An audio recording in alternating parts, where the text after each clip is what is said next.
How to change Snapchat password. Today, I'll walk you through on how you can change your Snapchat password. So if you've forgotten your password or you just want to change to something new, maybe for security reason, this video tutorial will guide you on how you can do so. Alright, let's jump straight into the video. Open the Snapchat app on your device, then tap on the profile icon in the top left corner of your screen. Alright, in your profile page, tap on the gear icon to access settings.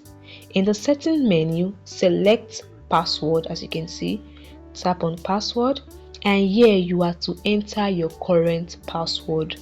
So you enter your current password here.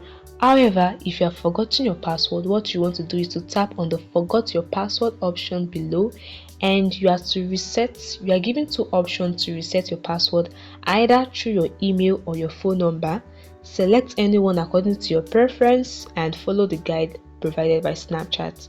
Alright, if you still remember your password, just enter your current password here. And once you've entered your current password, the next page you have to enter your new password you want to change it to. So guys, ensure your password is strong and secure that no one can just easily guess. So you enter your new password, and once you are done, you tap on change to or confirm or save, depending on the ones you are provided with on your device, and your new password will be updated. The next time you want to sign into Snapchat, you will use your new password. That is it guys. It's very easy. I hope this video helped you. Please don't forget to hit the like button and subscribe to the channel. Bye guys, and see you in the next video.